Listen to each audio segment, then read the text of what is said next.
आप सभी के लिए नए विषय भगवान के रहस्य के बारे में बताने जा रहा हूँ। भगवान कहते हैं, जो मेरे को अजन्मा, वास्तव में जन्म रहित और अनादि तथा अनेक लोगों का महान ईश्वर पूर्ण रूप से जानता है, वह मनुष्यों में ज्ञानवान पुरुष संपूर्ण पापों से छूट जाता है।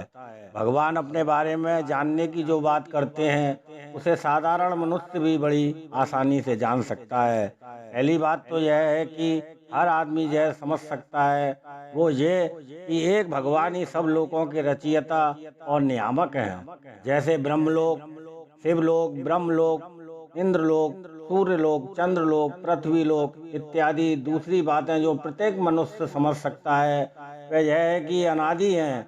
वे ही एक ऐसा तत्व है जिसका अस्तित्व वास्तव में है। लेकिन मनुष्यों में यह शंका उठा करती है कि जब केवल उन्हीं की सत्ता है, तो वे दिखाई क्यों नहीं देते। इसका उत्तर यह है कि हमारी आंखें केवल उन्हीं वस्तुओं को देखती हैं जो हमसे बाहर होती हैं, लेकिन जो हमारे अस्तित्व का केंद्र है, जिससे आँखों को देखने की शक्ति मिली है, उस परमात्मा को देखना आँखों का विषय नहीं है।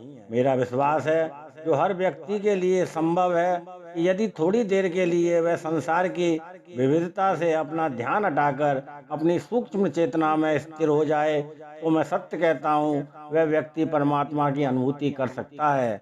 तीसरी बात जो हर व्यक्ति समझ सकता है, वह यह है कि भगवान अजन्मा है।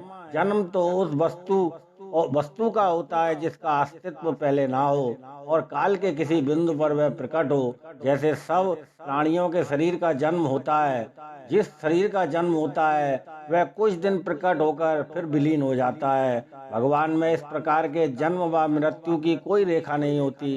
इस प्रकार भगवान को अनादि, अजन्मा और सब लोगों का महान ईश्वर जानने का फल भगवान यह बताते हैं कि ऐसा मनुष्य सारे पापों से छूट जाता है।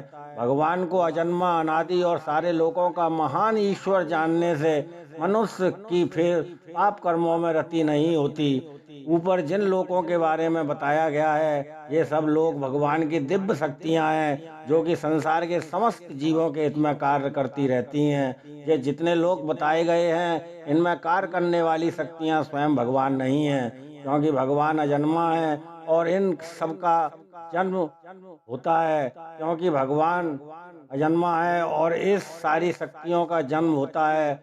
और जब भगवान इस ब्रह्मांड का नाश करते हैं, तो ये सारी शक्तियाँ भी भगवान में विलीन हो जाती हैं। फिर कोई नहीं रहता, सिर्फ एक भगवान ही रह जाते हैं। धन्यवाद।